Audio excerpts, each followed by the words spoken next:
established. And it's more disingenuous than that.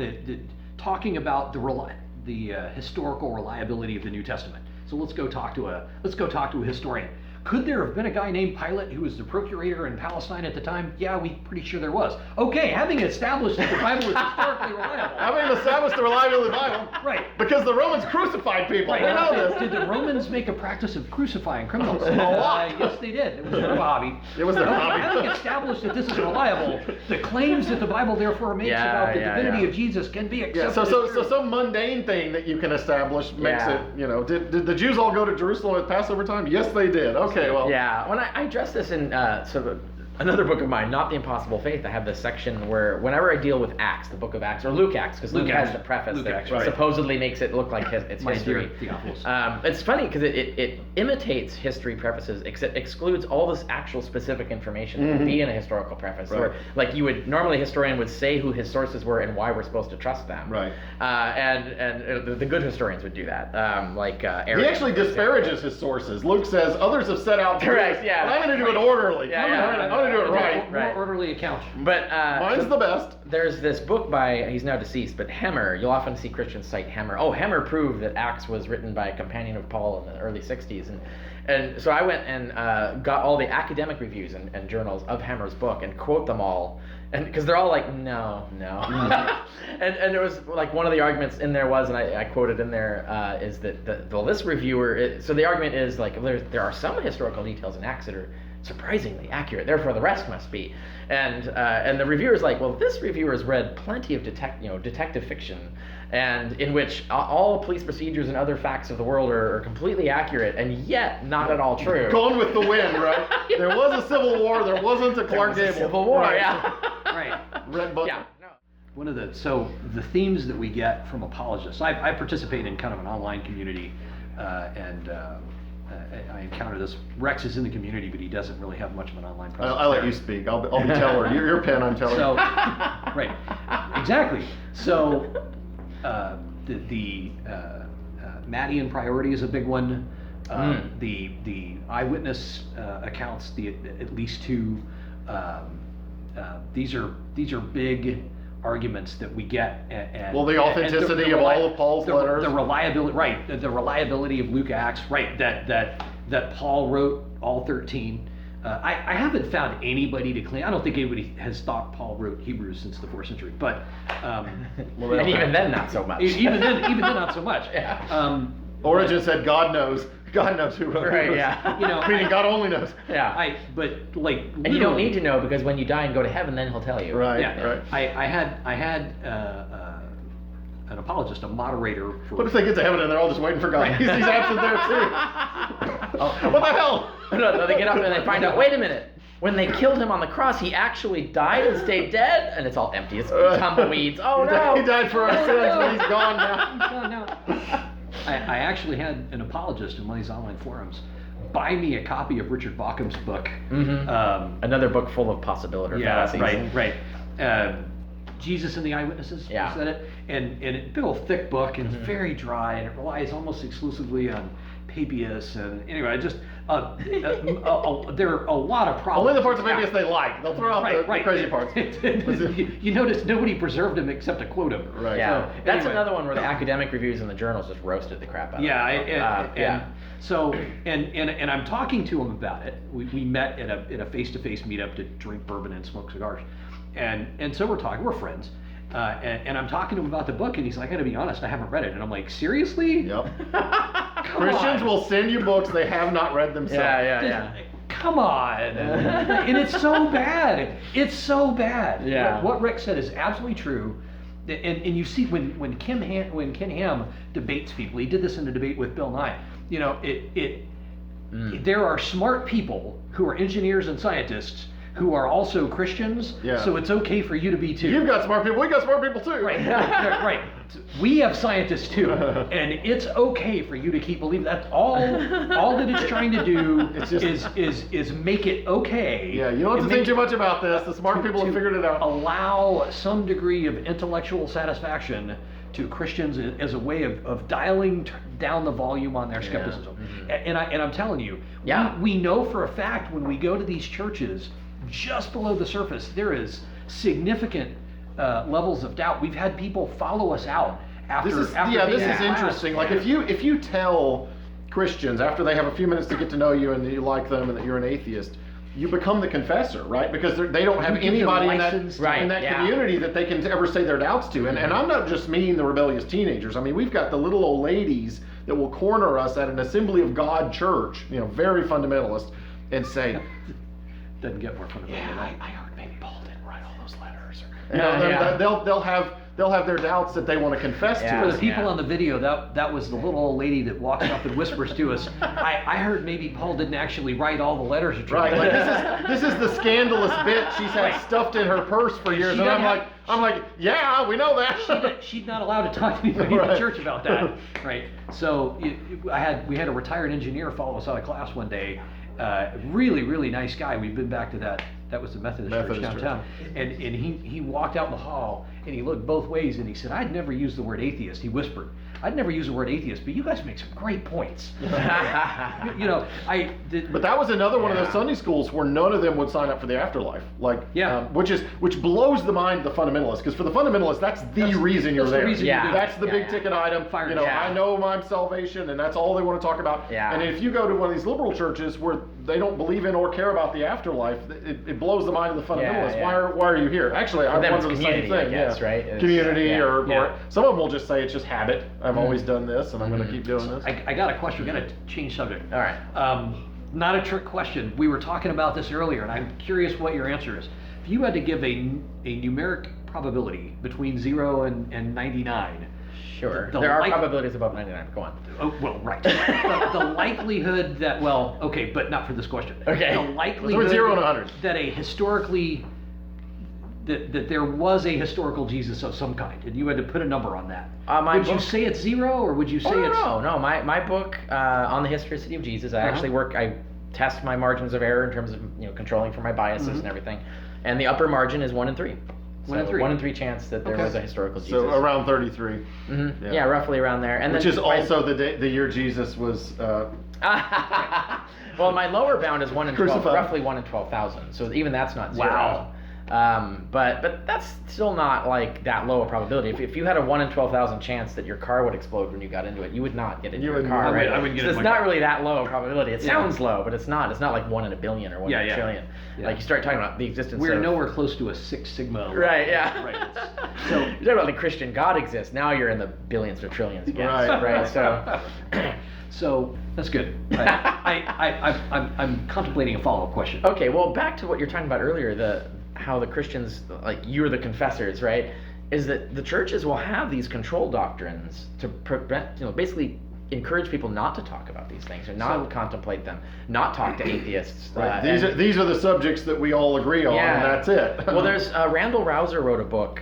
He's a Christian apologist, but he wrote this book, "Is the Atheist My Neighbor?" or "Is the Atheist Our Neighbor?" or something like that. And it's the whole argument, like saying you Christians are mistreating atheists. Like you shouldn't be demonizing or vilifying atheists. You should have fellowship with them, and this is how you bring them to Christ and stuff like that. And he dispels all of these myths. Like he tries to argue like like the Bible verse says only the fool fool says in his heart there is no God, and he argues that doesn't actually mean what Christians claim it means. Mm-hmm. So he's got a lot of interesting arguments in there. It's a really good short little book. I did a review on it, but what I found was and his solution was you should invite atheists into your church and you should hang out with them and encourage that kind of thing. And I wrote my review, it was there's a reason why no one's going to listen to you on this, is because that's the last thing they want to do. Right. They want the reason they're vilifying atheists is not merely because they're bigoted against atheists. The fool hath said in his heart is not meant for atheists. They don't think it's going to convert you. It's meant for fellow Christians. Right. It's basically saying, oh, you mean if I'm an atheist, I'm a fool, right? So it's backhandedly targeting the audience of the Christians that's trying to keep them to not listen to these atheists. Why should you listen to fools, or why would you want to be one? And if you do atheism leads to the Holocaust and Hitler and stuff, is I don't want to be that. Anytime I hear Hitler, I know I'm winning the argument. But that's what it's about. It's not about arguing to atheists to try and convert them. It's arguing that they're waiting for the Christians behind them to hear this argument and I shouldn't listen to atheists. Well, and the church will say, don't look at that. Don't read Dawkins and Harris. Yes. Oh yeah. But you won't ever hear the atheists say, don't read McDowell and Sproul. We say, read it. It's hilarious. And they'll lie about what's in these books, right? And misrepresent. So you don't need to read this book. Look at all this crappy argumentation. We'll tell you what it says. No, wait, that was all made up. That's not in there. But they'll be even more direct. One of my girlfriends was a Jehovah's Witness, and when she was a Jehovah's Witness, there was a story that would get told to all of the people in her community. And it was this story about these young lovers, they're dating, chastely dating, but they go off into the woods together to go for a walk, and the woman says, I have these doubts about the truth of my religion, and then the guy's like, oh wow, I didn't think anybody else did. Oh, I can totally talk about it with you. And then so he just talks about all his doubts and stuff. Just, I was just testing you. And then she goes and tells the community, and now he's been exposed and stuff. Now this is an apocryphal story. It's like it's just a fairy tale. Sure. But think about this. This is the story they're telling. They're saying they're terrifying their own community into not talking to each other because they might get ratted out. About the doubt, right? Yeah, right. Don't if someone says they doubt, they're probably testing you. Like, don't even bring it up. Keep it to yourself. I have friends, and this is terrifying. We live in Texas. He might even watch this video. Really, really good friend of mine. Won't say his name. He has a graduate degree and is a young Earth creationist, and we used to work together. Yeah. And young Earth creationist. And we have always astonishes me. With a master's degree. Yeah. With a real one too. Yeah. Okay. I assume that's what you meant. Right. Yeah. And well, I mean, I know. So I didn't mean mean now. Not in divinity. Right. Okay. Yeah. So it's just peace to all the divinity master's degree people. So.